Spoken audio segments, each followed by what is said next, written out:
ಬೆಂಗಳೂರಿಗರೇ ಎಚ್ಚರ ಎಚ್ಚರ ಕಟ್ಟೆಚ್ಚರ. ನಾಳೆ ಮನೆ ಬಿಡೋ ಮುನ್ನ ಒಂದಷ್ಟು ಪೂರ್ವ ತಯಾರಿಗಳಿರಲಿ. ಯಾಕಂದ್ರೆ ಬಸ್ ಇರುತ್ತೋ ಇಲ್ವೋ ಅನ್ನೋದು ಇನ್ನೂ ಕೂಡ ಗೊತ್ತಿಲ್ಲ. ಸ್ವಲ್ಪ ಮೈ ಮರೆತ್ರೆ ನಾಳೆ ನಿಗದಿತ ಸ್ಥಳ ತಲುಪೋದು ಡೌಟ್. ಆಫೀಸ್ಗೆ ಹೋಗೋರು, ಶಾಲೆಗೆ ಹೋಗೋರು, ಕಾಲೇಜಿಗೆ ಹೋಗೋರು ಪ್ಲಾನ್ ಮಾಡ್ಕೊಳ್ಳಿ. ಆಲ್ಟರ್ನೇಟಿವ್ ಪ್ಲಾನ್ ರೆಡಿ ಇರಲಿ. ಯಾಕಂದ್ರೆ ಪ್ಲಾನ್ ಬಿ ಇಲ್ಲದೆ ಹೋದಲ್ಲಿ ತಲುಪಬೇಕಾದಂತಹ ಸ್ಥಳವನ್ನ ತಲುಪೋದ್ರಲ್ಲಿ ವಿಳಂಬ ಆಗಬಹುದು. ಸಾರಿಗೆ ನೌಕರರು ಮುಷ್ಕರವನ್ನ ಕರೆದಿದ್ದಾರೆ.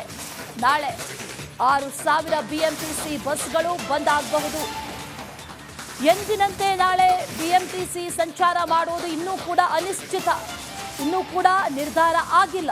ಬಿಎಂಟಿಸಿ ಬಸ್ಸನ್ನೇ ಅವಲಂಬಿಸಿದಂಥವ್ರು ನಾಳೆಗೆ ಏನಾದರೂ ಪ್ಲಾನ್ ಬಿ ಮಾಡ್ಕೊಳ್ಳೋದು ಬಹಳ ಒಳ್ಳೇದು. ಯಾಕಂದ್ರೆ ರಾಜ್ಯದಾದ್ಯಂತ ಮುಷ್ಕರವನ್ನ ಕರೆದಿರೋದು. ಬೆಳಗ್ಗೆಯಿಂದಲೇ ಸಾರಿಗೆ ನೌಕರರು ಮುಷ್ಕರವನ್ನ ಕರೆದಿದ್ದಾರೆ.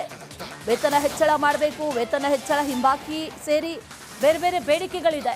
ಆ ಬೇಡಿಕೆಗಳು ಈಡೇರಬೇಕು ಅನ್ನುವಂಥ ನಿಟ್ಟಿನಲ್ಲಿ ಮುಷ್ಕರಕ್ಕೆ ಕರೆ ನೀಡಿದ್ದಾರೆ. ಹಾಗಾಗಿ ಬೆಳಗ್ಗೆ 6 ಗಂಟೆಯಿಂದನೇ ಮುಷ್ಕರಕ್ಕೆ ಕರೆ ನೀಡಿರೋದ್ರಿಂದ ಬಿಎಂಟಿಸಿ ಆಗಿರ್ಬೋದು, ಕೆಎಸ್ಆರ್ಟಿಸಿ ಆಗಿರ್ಬೋದು, 4 ನಿಗಮಗಳ ಒಟ್ಟು ಸಾವಿರಾರು ಬಸ್ಗಳು ರಸ್ತೆಗಿಳಿಯೋದು ಡೌಟ್. ಇನ್ನು ಬೆಂಗಳೂರಲ್ಲೂ ಕೂಡ 6,000 ಬಸ್ಗಳು ರಸ್ತೆಗಿಳಿಯೋದು ಬಹುತೇಕ ಡೌಟ್ ಅಂತ ಹೇಳಲಾಗ್ತಾ ಇದೆ. ಅನುಮಾನ ಏನಾಗುತ್ತೆ ಅನ್ನೋದು ಇವತ್ತು ನಿರ್ಧಾರ ಆಗುತ್ತೆ. ಆದರೆ ಪ್ಲಾನ್ ಬಿ ಅನ್ನೋದು ರೆಡಿ ಇದ್ರೆ ಬಹಳ ಒಳ್ಳೇದು. ಯಾಕಂದ್ರೆ ತಲುಪಬೇಕಾದಂತಹ ಸ್ಥಳವನ್ನ ತಲುಪೋದಕ್ಕೆ ಸಾಧ್ಯ ಆಗದೆ ಇರಬಹುದು. ಹಾಗಾಗಿ ಒಂದಷ್ಟು ಪ್ಲಾನ್ ಮಾಡ್ಕೊಳ್ಳೋದು ಬಹಳ ಒಳ್ಳೇದು ಅಂತ ಹೇಳಲಾಗ್ತಾ ಇದೆ. ಮತ್ತೊಂದು ಕಡೆಯಲ್ಲಿ ಏನಾಗುತ್ತೆ ಅನ್ನುವಂಥ ವಿಚಾರ ಡೀಟೇಲ್ಸ್ ಅನ್ನ ಕೊಡ್ತಾರೆ ನಮ್ಮ ಪ್ರತಿನಿಧಿ ಮುತ್ತಪ್ಪ.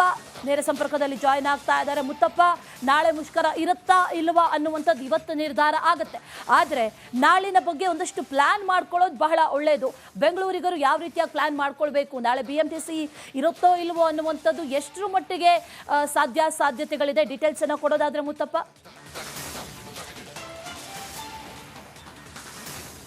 ಅಶ್ವಿನಿ, ಇನ್ನೇನು ಕೆಲವೇ ಹೊತ್ತಲ್ಲಿ ಈ ಮುಷ್ಕರದ ಒಂದು ಸ್ಪಷ್ಟವಾದಂತಹ ಒಂದು ಚಿತ್ರಣ ಗೊತ್ತಾಗುತ್ತೆ. ಯಾಕಂದ್ರೆ ಮುಖ್ಯಮಂತ್ರಿಗಳು ತಮ್ಮ ಒಂದು ಸಭೆಯಲ್ಲಿ ಈ ಒಂದು ಸಾರಿಗೆ ಮುಖಂಡರ ಜೊತೆಗೆ ಮಾಡುವಂತಹ ಸಭೆಯಲ್ಲಿ ಎಲ್ಲವನ್ನು ಕೂಡ ಪಾಸಿಟಿವ್ ಆಗಿ ತೆಗೆದುಕೊಂಡು ಅವರಿಗೆ ಒಂದು ಭರವಸೆಯನ್ನು ಕೊಟ್ಟರೆ ನಾಳೆ ಮುಷ್ಕರ ನಡೆಯೋದಿಲ್ಲ. ಆದರೆ ಈ ಒಂದು ಬೇಡಿಕೆಗಳನ್ನ ಈಡೇರಿಸುವಂತಹ ವಿಚಾರದಲ್ಲಿ ಸರ್ಕಾರ ಹಿಂದೇಟಾಕಿದ್ರೆ ನಾಳೆ ಮುಷ್ಕರ ಆಗುತ್ತೆ. ಈ ಮುಷ್ಕರಕ್ಕೆ ಸಂಬಂಧಪಟ್ಟಂತೆ ಈಗಾಗಲೇ ಜಂಟಿ ಕ್ರಿಯಾ ಸಮಿತಿಯ ಸದಸ್ಯರೆಲ್ಲರೂ ಕೂಡ ಸಾರ್ವಜನಿಕರಿಗೆ ಮತ್ತು ಅವರ ಸಿಬ್ಬಂದಿಗಳಿಗೆ ಈ ರೀತಿಯಾದಂತಹ ಒಂದು ಭಿತ್ತಿಪತ್ರಗಳನ್ನು ಹಂಚಿಕೆ ಮಾಡುವ ಮೂಲಕ ನಾಳೆ ಬಸ್ ಸೇವೆ ಇರೋದಿಲ್ಲ, ಯಾರು ಕೂಡ ಬಸ್ ಸ್ಟ್ಯಾಂಡ್ಗಳಿಗೆ ಬರಬೇಡಿ, ಬಸ್ಗಳನ್ನ ನೆಚ್ಕೊಂಡು ಯಾರು ಕೂಡ ಮನೆಯಿಂದ ಹೊರಗಡೆ ಬರಬೇಡಿ ಅಂತ ಹೇಳಿ ಎಲ್ರಿಗೂ ಕೂಡ ಮನವಿ ಮಾಡುವಂತಹ ಕೆಲಸವನ್ನು ಕೂಡ ಮಾಡ್ತಿದ್ದಾರೆ. ಯಾಕಂದ್ರೆ ಇದು ನಿನ್ನೆ ಮೊನ್ನೆ ಹೋರಾಟ ಅಲ್ಲ, ಕಳೆದ 38 ತಿಂಗಳ ಒಂದು ಹಿಂಬಾಕಿ ಬರಬೇಕಾಗಿದೆ. ಜೊತೆಗೆ 25% ಸಂಬಳವನ್ನು ಹೆಚ್ಚಳ ಮಾಡಬೇಕು ಅನ್ನೋದು ಇವರ ಒತ್ತಾಯ. ಹೀಗಾಗಿ ಪ್ರಯಾಣಿಕರು ಕೂಡ ನಾಳೆ ತೊಂದರೆ ಆಗಬಾರ್ದು ಅನ್ನೋ ಹಿತದೃಷ್ಟಿಯಿಂದ ಈಗಾಗಲೇ ಕೆಎಸ್ಆರ್ಟಿಸಿ ಮತ್ತು ಬಿಎಂಟಿಸಿ ಬಸ್ ನಿಲ್ದಾಣದಲ್ಲಿ ಬರುವಂತಹ ಪ್ರಯಾಣಿಕರಿಗೆ ತಮ್ಮ ಒಂದು ಮುಷ್ಕರದ ಬಗ್ಗೆ ಸಂಪೂರ್ಣವಾದ ಮಾಹಿತಿ ಕೊಡುವಂತಹ ಕೆಲಸ ಕೂಡ ಮಾಡ್ತಿದ್ದಾರೆ. ನನ್ನ ಜೊತೆಗೆ ಜಂಟಿ ಕ್ರಿಯಾ ಸಮಿತಿಯ ಸದಸ್ಯರು ಕೂಡ ಇದ್ದಾರೆ. ಸರ್, ಈಗ ಏನು ನೀವು ಹಂಚಿಕೆ ಮಾಡ್ತಿದ್ದೀರಾ ಇಲ್ಲಿ, ಯಾಕೆ? ಸರ್, ಈಗ ಬೆಳಿಗ್ಗೆ 9:30ಯಿಂದನೂ ಸಹ ನಾವು ಎಲ್ಲ ಪ್ರಯಾಣಿಕರಿಗೂ ತಿಳಿ ಹೇಳ್ತಕ್ಕಂಥ ಕೆಲಸವನ್ನು ಮಾಡ್ತಾ ಇದ್ದೀವಿ. ದಯಮಾಡಿ ಇವತ್ತು ಮಧ್ಯರಾತ್ರಿಯಿಂದನೇ ಮುಷ್ಕರ ಸ್ಟಾರ್ಟ್ ಆಗುತ್ತೆ. 1 ಗಂಟೆಯಿಂದನೇ ಮುಷ್ಕರ ಸ್ಟಾರ್ಟ್ ಆಗುತ್ತೆ. ಮಧ್ಯರಾತ್ರಿಯಿಂದ ಯಾವುದೇ ಬಸ್ಗಳು ಸಿಗಲ್ಲ ನಿಮಗೆ. ಪ್ರಯಾಣಿಕರು ಯಾರು ಸಹ ಬಸ್ ಸ್ಟ್ಯಾಂಡ್ ಕಡೆ ಬರ್ತಕ್ಕಂಥ ಕೆಲಸವನ್ನು ಮಾಡಬೇಡಿ. ರಾಜ್ಯದ ಉದ್ದಗಲಕ್ಕೂ ಸುಮಾರು 30,000ಕ್ಕೂ ಹೆಚ್ಚು ಬಸ್ಗಳು ರೋಡಿಗಿಳಿಯಲ್ಲ. 1,10,000 ಕಾರ್ಮಿಕರು ಇವತ್ತು ಬೀದಿಗಿಳಿತಕ್ಕಂಥ ಕೆಲಸವನ್ನು ಮಾಡಲ್ಲ ಅಂತಕ್ಕಂಥ ವಿಚಾರವಾಗಿ ನಾವು ಪ್ರಯಾಣಿಕರಲ್ಲಿ ತಿಳಿ ಹೇಳ್ತಕ್ಕಂಥ ಕೆಲಸವನ್ನು ಮಾಡ್ತಾ ಇದ್ದೀವಿ. ಪ್ರಯಾಣಿಕರು ಸಹ ಭಾಳ ಮುಕ್ತವಾಗಿ ಸ್ವಾಗತ ಮಾಡ್ತಾ ಇದ್ದಾರೆ. ಕಳೆದ ಡಿಸೆಂಬರ್ನಲ್ಲಿ ಏನು ಡೀಸೆಲ್ ದರವನ್ನು ಹೆಚ್ಚಳ ಮಾಡಿ ಸನ್ಮಾನ್ಯ ಸಾರಿಗೆ ಸಚಿವರು ಮತ್ತು ಮುಖ್ಯಮಂತ್ರಿಗಳು ನಿಮಗೆ ವೇತನ ಪರಿಷ್ಕರಣೆಯನ್ನು ಮಾಡಿಕೊಡ್ತೀವಿ ಅಂತಕ್ಕಂಥದ್ದನ್ನು ಹೇಳಿ ಆ ಮಾತು ತಪ್ಪಿದ ವಿಚಾರವಾಗಿ ನಾವು ಇವತ್ತು ರೋಡಿಗಿಳಿತಕ್ಕಂಥ ಕೆಲಸವನ್ನು ಮಾಡ್ತಾ ಇದ್ದೀವಿ. ಹಾಗಾಗಿ ನಮಗೆ ಏನು ಮಧ್ಯಾಹ್ನ 11:45 ಮಾತುಕತೆ ಕರೆದಿದ್ದಾರೆ. ಆ ಮಾತುಕತೆಯಲ್ಲಿ ಸಂಪೂರ್ಣವಾಗಿ ನಮ್ಮನ್ನು ಕರೆದು ಸ್ವಾಗತ ಮಾಡಿ ಯಾವ ಸಮಸ್ಯೆಗಳಿದೆ ಬಗೆಹರಿಸಿದ್ರೆ ಮಾತ್ರ ಮುಷ್ಕರಿಂದ ಹಿಂದೆ ಸರಿತಕ್ಕಂಥದ್ದನ್ನು ಮಾಡ್ತೀವಿ. ಇಲ್ಲ ಅಂತಂದರೆ ನಾಳೆ ನಡೀತಕ್ಕಂಥ ಮುಷ್ಕರಕ್ಕೆ ಸನ್ಮಾನ್ಯ ಮುಖ್ಯಮಂತ್ರಿಗಳು ಸರ್ಕಾರವೇ ನೇರ ಹೊಣೆ ಆಗಿರುತ್ತೆ ಅಂತಕ್ಕಂಥದ್ದು ಹೇಳಕ್ಕೆ ಇಷ್ಟಪಡ್ತೀವಿ. ಸರ್, ಎಸ್ ಅಶ್ವಿನಿ, ಈಗಾಗಲೇ ಸಾರಿಗೆ ಮುಖಂಡರು ಕೂಡ ಸ್ಪಷ್ಟವಾದಂತಹ ತಮ್ಮ ನಿಲುವನ್ನು ಹೇಳಿದ್ದಾರೆ. ನಮ್ಮ ಬೇಡಿಕೆಗಳನ್ನು ಈಡೇರಿಸಬೇಕು, ಇಲ್ಲೇ ಹೋದ್ರೆ ನಾವು ಮುಷ್ಕರ ಮಾಡ್ತೀವಿ ಅಂತೇಳಿ. ಮತ್ತೊಂದು ಕಡೆ ಸರ್ಕಾರ ಕೂಡ ಈಗ ಪ್ಲಾನ್ ಬಿ ಅನ್ನ ಮಾಡ್ಕೊಂಡಿದೆ. ಪ್ರಯಾಣಿಕರ ಹಿತದೃಷ್ಟಿಯಿಂದಾಗಿ ಸರ್ಕಾರ ಕೂಡ ಈಗ ಪ್ಲಾನ್ ಬಿ ಅನ್ನ ಮಾಡ್ಕೊಂಡಿರುವಂಥದ್ದು. ಅಂದ್ರೆ ಮೆಟ್ರೋ ಸಂಚಾರದ ಫ್ರೀಕ್ವೆನ್ಸಿ ಏನಿದೆ ಅದನ್ನು ಹೆಚ್ಚಳ ಮಾಡುವಂಥದ್ದು. ಜೊತೆಗೆ ಈಗಾಗಲೇ ಎಲೆಕ್ಟ್ರಿಕಲ್ ಖಾಸಗಿ ಬಸ್ಗಳಿದ್ದಾವೆ ನಮ್ಮ ಬಿಎಂಟಿಸಿಯಲ್ಲಿ, ಆ ಒಂದು ಬಸ್ಗಳ ಒಂದು ಸಂಖ್ಯೆ ಕೂಡ ಏರಿಕೆ ಮಾಡುವಂಥದ್ದು. ಜೊತೆಗೆ ಹೊಸದಾಗಿ 2,000 ಜನ ಹೊಸದಾಗಿ ಕೆಎಸ್ಆರ್ಟಿಸಿ ಸಿಬ್ಬಂದಿಗಳನ್ನು ನೇಮಕ ಮಾಡಲಾಗಿದೆ. ಅವರ ಮುಖಾಂತರವಾಗಿ ಬಸ್ಗಳ ಸೇವೆಯನ್ನು ಆರಂಭಿಸ ಮಾಡಬೇಕು ಅಂತೇಳಿ ಸರ್ಕಾರ ಪ್ಲಾನ್ ಬಿ ಅನ್ನ ಮಾಡ್ಕೊಂಡಿದೆ. ಆದರೆ ಇದೆಲ್ಲವೂ ಕೂಡ ಇನ್ನೇನು ಕೆಲವೇ ಹೊತ್ತಲ್ಲಿ ಗೊತ್ತಾಗುತ್ತೆ. ಸರ್ಕಾರ ಯಾವ ರೀತಿಯಾಗಿ ಸಾರಿಗೆ ಸಂಘಟನೆಗಳ ಮನವೊಲಿಸುವಂತಹ ಕೆಲಸವನ್ನು ಕೂಡ ಮಾಡುತ್ತಂತೆ. ಒಂದೊಮ್ಮೆ ಏನಾದರೂ ಮುಷ್ಕರ ಜಾರಿಗೆ ಆದರೆ ಬೆಂಗಳೂರಿನ ಜನ ಸ್ವಲ್ಪ ಪ್ಲಾನ್ ಅನ್ನ ಚೇಂಜ್ ಮಾಡ್ಕೋಬೇಕು. ಆಟೋ, ಮೆಟ್ರೋ ಸೇರಿದಂತೆ ಬೇರೆ ಬೇರೆ ತಮ್ಮ ಸ್ವಂತ ವೆಹಿಕಲ್ಗಳಲ್ಲಿ ತಮ್ಮ ದೈನಂದಿನ ಇವತ್ತಿನ ಕೆಲಸಗಳಿಗೆ ಹೋಗಬೇಕಾಗತ್ತೆ. ಇಲ್ಲದೆ ಹೋದರೆ BMTC ನಂಬ್ಕೊಂಡು ಬಂದರೆ ಎಲ್ಲರೂ ಕೂಡ ಬಸ್ ನಿಲ್ದಾಣಗಳಲ್ಲೇ ಕಾದು ಸುಸ್ತಾಗಿ ವಾಪಸ್ ಮನೆಗೆ ನಡೆದುಕೊಂಡು ಹೋಗುವಂಥ ಸ್ಥಿತಿ ನಿರ್ಮಾಣವಾಗುತ್ತೆ. ಮತ್ತೊಂದು ಕಡೆ ಆಟೋ ಚಾಲಕರು ಕೂಡ ದರವನ್ನು ಏರಿಕೆ ಮಾಡ್ತಾರೆ ಅನ್ನೋ ಒಂದು ಭಯ ಕೂಡ ಈಗ ಪ್ರಯಾಣಿಕರಲ್ಲಿ ಕೂಡ ಶುರುವಾಗಿದೆ. ಹೀಗಾಗಿ ಇದೆಲ್ಲವೂ ಕೂಡ ಇನ್ನೇನು ಕೆಲವೇ ಹೊತ್ತಲ್ಲಿ ಇದರ ಒಂದು ಸ್ಪಷ್ಟವಾದಂತಹ ಚಿತ್ರಣ ಗೊತ್ತಾಗುತ್ತೆ. ಮುಖ್ಯಮಂತ್ರಿಗಳು ಈ ಸಾರಿಗೆ ಸಂಘಟನೆಗಳ ಒಂದು ಬೇಡಿಕೆಯನ್ನು ಈಡೇರಿಸ್ತಾರ? ಯಾಕಂದ್ರೆ ಈಗಾಗಲೇ ಆರ್ಥಿಕವಾಗಿ ಸರ್ಕಾರದ ಮೇಲೆ ಸಾಕಷ್ಟು ಹೊರೆ ಇದೆ. ಸೊ ಆರ್ಥಿಕವಾಗಿ ಕುಗ್ಗಿರುವಂತಹ ಸರ್ಕಾರ ಈ ಒಂದು ಸಾರಿಗೆ ನೌಕರರ ಒಂದು ಬೇಡಿಕೆಗಳನ್ನ ಯಾವ ರೀತಿಯಾಗಿ ಸಕಾರಾತ್ಮಕವಾಗಿ ಸ್ವೀಕಾರ ಮಾಡುತ್ತೆ, ಯಾವ ರೀತಿಯಾಗಿ ಅವ್ರನ್ನ ಸ್ಪಂದಿಸುತ್ತೆ ಅನ್ನೋದು ಇನ್ನೇನು ಕೆಲವೇ ಹೊತ್ತಲ್ಲಿ ಗೊತ್ತಾಗುತ್ತೆ. Ashwini, all right Muthappa, thank you ಡೀಟೇಲ್ಸ್ಗೆ. ಸಾಕಷ್ಟು ಪ್ರಯಾಣಿಕರು BMTCಯನ್ನು ನಂಬ್ಕೊಂಡಿದ್ದಾರೆ. ಅದರಲ್ಲಿ ಮುಖ್ಯವಾಗಿ ಆಫೀಸ್ಗೆ ಹೋಗುವಂಥವ್ರು, ಅದರಲ್ಲಿ ಜೊತೆಯಲ್ಲಿ ಕಾಲೇಜಿಗೆ ಹೋಗುವಂಥವ್ರು. ನಾಳೆ ಏನಾದರೂ ಬಸ್ ಇಲ್ಲ, ಬಸ್ ನಿಂತರೆ ಕಾಲೇಜಿಗೆ ಹೋಗೋದು ಹೇಗೆ? ಹಾಗಾದರೆ ಇದು ದೊಡ್ಡ ಸಮಸ್ಯೆ. ಯಾಕಂದರೆ ಈಗಾಗಲೇ ಆಟೋಗೆ 200 ರೂಪಾಯಿ ಕೊಡಬೇಕು. ಆ ರೀತಿ ಕೊಟ್ಟು ಹೋಗೋದಕ್ಕೆ ದುಡ್ಡಿಲ್ಲ. ಕಾಲೇಜಿಗೆ ಹೋಗದೇ ಇದ್ದರೆ ಅಟೆಂಡೆನ್ಸ್ ಸಮಸ್ಯೆ ಆಗುತ್ತೆ. ನಾಳಿನ ಬಸ್ ಬಂದ್ ಬಗ್ಗೆ ವಿದ್ಯಾರ್ಥಿಗಳು ಒಂದು ರೀತಿಯಲ್ಲಿ ಹೆಲ್ಪ್ಲೆಸ್, ಅಸಹಾಯಕರಾಗಿದ್ದಾರೆ. ಬೆಂಗಳೂರಲ್ಲಿ ಆಫೀಸ್ಗೆ ಹೋಗೋರ್ಗೂ ಕೂಡ ಟೆನ್ಷನ್ ಶುರುವಾಗಿದೆ. ಈಗ ಆಟೋ ರೇಟ್ ಈಗಾಗಲೇ ಜಾಸ್ತಿ ಆಗಿದೆ, ಹೇಗೆ ಹೋಗೋದು ಅಂತ.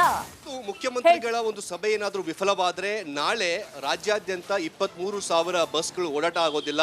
ಅದರಲ್ಲೂ ಕೂಡ ಮುಖ್ಯವಾಗಿ ಬೆಂಗಳೂರಿನ ಸಂಚಾರದ ಜೀವನಾಡಿ ಆಗಿರುವಂತಹ BMTC ಬಸ್ಗಳು ಡಿಪೋದಿಂದ ಹೊರಗಡೆ ಬರೋದಿಲ್ಲ. ಇದನ್ನೇ ಅವಲಂಬಿತರಾಗಿದ್ದಂತಹ ಲಕ್ಷಾಂತರ ಜನ ಪ್ರಯಾಣಿಕರು ಪರದಾಡುವಂತಹ ಸ್ಥಿತಿ ನಿರ್ಮಾಣವಾಗುತ್ತೆ. ಶಾಲಾ ಕಾಲೇಜುಗಳಿಗೆ ಹೋಗುವಂತಹ ವಿದ್ಯಾರ್ಥಿಗಳಾಗಿರ್ಬೋದು, ಕೆಲಸಕ್ಕೆ ಹೋಗಬೇಕಾದಂತಹ ನೌಕರರು ಎಲ್ಲರೂ ಕೂಡ ದಿನನಿತ್ಯವೂ ಕೂಡ ಪರದಾಡುವಂತಹ ಸ್ಥಿತಿ ನಿರ್ಮಾಣವಾಗ್ತದೆ. 2021ರಲ್ಲಿ ನಡೆದಂತಹ 17 ದಿನದ ಪ್ರತಿಭಟನೆ ಏನಿದೆ ಅದು ಇವತ್ತಿಗೂ ಕೂಡ ಒಂದು ಭಯ ಹುಟ್ಟಿಸುವಂತಹ ಕೆಲಸ. ಯಾಕಂದರೆ ಇದೇ ಬಸ್ಸನ್ನು ನಂಬ್ಕೊಂಡಿರುವಂತಹ ಸಾವಿರಾರು ಜನ ಇವತ್ತು BMTCಯಲ್ಲಿ ಓಡಾಡ್ತಿರ್ತಾರೆ. ಆದರೆ ಇಂತಹ BMTC ನಿಂತು ಹೋದರೆ ಶಾಲಾ ಕಾಲೇಜು ವಿದ್ಯಾರ್ಥಿಗಳು ಕೂಡ ತೊಂದರೆ ಆಗುತ್ತೆ. ನನ್ನ ಜೊತೆಗೆ ವಿದ್ಯಾರ್ಥಿ ಕೂಡ ಇದ್ದಾರೆ. ನಾಳೆ ಈ ಕಾಲೇಜುಗಳಿಗೆ ಹೋಗೋದಕ್ಕೆ ಬಸ್ ಇಲ್ಲದೇ ಇದ್ದಾಗ ಎಷ್ಟು ತೊಂದರೆ ಆಗುತ್ತೆ? ತುಂಬ ತೊಂದರೆ ಆಗುತ್ತೆ ಸರ್. ಅದು ಆನ್ ಟೈಮ್ ಹೋಗಬೇಕು ಕಾಲೇಜ್ಗೆ. ಹೋಗಿಲ್ಲ ಅಂದರೆ ಅವರು ಅಟೆಂಡೆನ್ಸ್ ಕೊಡಲ್ಲ. ಆಮೇಲೆ ರಿಸಲ್ಟ್ ನಮ್ಗೆ ಡೌನ್ ಆಗುತ್ತೆ. ಬಸ್ ಇಲ್ಲ ಅಂದರೆ ನಮ್ಗೆ ತುಂಬ ಕಷ್ಟ ಆಗುತ್ತೆ. ಆಟೋಸು ಕ್ಯಾಬ್ಸು ಬುಕ್ ಮಾಡ್ಕೊಂಡು ಹೋಗಬೇಕು. ಇಲ್ಲ ಅಂದರೆ ಅವರು ಆನ್ ಟೈಮ್ ಬರಲ್ಲ. ನಮಗೆ ಜಾಸ್ತಿ ದುಡ್ಡು ಬೇಕು ಅಂತ ಡಿಮ್ಯಾಂಡ್ ಮಾಡ್ತಾರೆ ಆಟೋ ಅವರು ಮತ್ತು ಕ್ಯಾಬ್ ಅವರು. ಸೊ ನಮ್ಗೆ ತುಂಬ ತೊಂದರೆ ಆಗುತ್ತೆ ಸರ್. ಸೊ ಕಾಲೇಜ್ ವಿದ್ಯಾರ್ಥಿಗಳಿಗಂತೂ ಆಗೋದಿಲ್ಲ ಹೋಗೋದಕ್ಕೆ ಬಸ್ ಇಲ್ಲ ಅಂದರೆ. Yes sir. ಅದೇ ಈಗ ಆಟೋದಲ್ಲಿ ಹೋದರೆ ಮಿನಿಮಮ್ 200-250 ಆಗ್ಬೋದು ಸರ್. ಅವರು ಒಂದಕ್ಕೆ ಡಬಲ್ ಹೇಳ್ತಾರೆ ಅದು ಬಸ್ ಇಲ್ಲ ಅಂದರೆ. ನೋಡಬೇಕು. ಸೊ ಇದು ವಿದ್ಯಾರ್ಥಿನಿಯರ ಒಂದು ಸಮಸ್ಯೆ. ಆದರೆ ಮತ್ತೊಂದು ಕಡೆ ಜನರು ಕೂಡ ಇದ್ದಾರೆ. ಅವ್ರನ್ನೂ ಕೂಡ ಸರ್, ಈಗ ನಾಳೆ ಬಸ್ಸು ಕಂಪ್ಲೀಟಾಗಿ ಬಂದ್ ಮಾಡ್ತೀವಿ ಅಂತ ಹೇಳ್ತಿದ್ದಾರೆ ಸಾರಿಗೆ ನೌಕರು. ಎಷ್ಟು ತೊಂದರೆ ಆಗುತ್ತೆ ಸರ್ ಬಸ್ ಬಂದಾದರೆ? ತುಂಬ ತೊಂದರೆ ಆಗುತ್ತೆ. ಏಕೆಂದರೆ ಸಾರ್ವಜನಿಕರಿಗೆ ಇರೋದೇ ಅದು. ಬಸ್ಸಿನ ಕನ್ವೀನಿಯಂಟ್ ಇಲ್ಲ ಅಂತಂದರೆ ಆಟೋದಲ್ಲಿ ಕ್ಯಾಬಲ್ಲಿ ಹೋಗೋಕ್ಕೆ ತುಂಬ ಕಷ್ಟ ಆಗುತ್ತೆ. ಬಸ್ಸನ್ನ ಅವರು ಸ್ಟ್ರೈಕ್ ಮಾಡೋದ್ರಿಂದ ತುಂಬ ತೊಂದರೆ ಆಗಿರೋದ್ರಿಂದ ಸಾರ್ವಜನಿಕರಿಗೆ ಅನುಕೂಲ ಆಗೋ ಥರ ನಮಗೆ ಬೇಕು. ಸರ್, ತಾವು ಎಲ್ಲಿ ಹೋಗ್ತಿದ್ರಿ? ಡೈಲಿ ಇದೇ ಬಸ್ಸಲ್ಲಿ ಓಡಾಡ್ತಾರೆ ಹೇಗೆ? ಹೌದು ಸರ್, ಇದೇ ಬಸ್ಸಲ್ಲಿ ಹೋಗ್ತಿದ್ವಿ. ನಾವು ಕಾಕ್ಸ್ಟೌನಿಂದ ಇದು ಲಗ್ಗೆರೆಗೆ ಹೋಗ್ತಾ ಇದ್ದೀವಿ. ಬ್ಯಾಂಕಲ್ಲಿ ವರ್ಕ್ ಮಾಡ್ತಿದ್ವಿ. ನಾಳೆ ಬಸ್ ಇಲ್ಲ ಅಂದ್ರೆ ಏನಾಗುತ್ತೆ ಸರ್? ಸರ್, ಹೋಗೋದು ತುಂಬ ಕಷ್ಟ ಆಗುತ್ತೆ. ಯಾಕೆ ಅಂತಂದರೆ ಅಲ್ಲಿಂದ ನಾವು ಇಲ್ಲಿಗೆ ಆಟೋಗೆ ಹೋಗ್ಬೇಕು ಅಂದರೆ ಹೆಚ್ಚು ಕಡಿಮೆ 200-300 ರೂಪಾಯಿ ಚಾರ್ಜ್ ಬೀಳುತ್ತೆ. ಹಂಗಾಗಿ ನಾವು ಹೋಗೋಕ್ಕಾಗಲ್ಲ ಸರ್. ರೆಗ್ಯುಲರಾಗಿ ಬೇಕೇ ಬೇಕು. ಹೌದು, ನಿಜ. ಈಗ ಎಲ್ಲರೂ ಕೂಡ ಬೆಳಗ್ಗೆ ಆದರೆ 10 ರೂಪಾಯಿ ಕೊಟ್ಟರೆ 2-3 ಸ್ಟಾಪ್ಗಳಿಗೆ ಹೋಗ್ಬೋದು. ಆದರೆ ಈ ಬಸ್ಸೇ ನಿಂತು ಹೋದರೆ ಜನ ಆಟೋದಲ್ಲಿ ದುಡ್ಡು ಕೊಡೋದಕ್ಕೆ ಆಗದೇನೆ ಕೆಲಸಕ್ಕೆ ಹೋಗೋದಕ್ಕೆ ಆಗೋದಿಲ್ಲ. ಆ ಕೆಲಸಕ್ಕೆ ಹೋಗಲಿಲ್ಲ ಅಂದರೆ ಸಂಬಳ ಬರೋದಿಲ್ಲ. ಸಂಬಳ ಬರಲಿಲ್ಲ ಅಂದರೆ ಮನೆ ನಡೆಯಲ್ಲ. ಮನೆ ನಡೀಲಿದ್ರೆ ಪರದಾಡುವಂತಹ ಸ್ಥಿತಿ ನಿರ್ಮಾಣವಾಗುತ್ತೆ. ಹೀಗಾಗಿ ಸರ್ಕಾರ ಇದೆಲ್ಲವನ್ನು ಕೂಡ ಗಮನಿಸಿಕೊಂಡು ಇವತ್ತು ಸಾರಿಗೆ ಸಂಘಟನೆಗಳ ಜೊತೆಗೆ ಸಭೆಯನ್ನು ಮಾಡುವಂತಹ ಕೆಲಸವನ್ನು ಮಾಡ್ತಿದೆ. ಇದು ಎಲ್ಲರೂ ಕೂಡ ಒಳ್ಳೆಯದಾಗಲಿ ಅನ್ನೋದು ಕೂಡ ಜನರ ಒಂದು ಆಶಯ. ಕ್ಯಾಮ್ರಾ ಪರ್ಸನ್ ಮಂಜುನಾಥ್ ಪಾವಗಡ ಜೊತೆಗೆ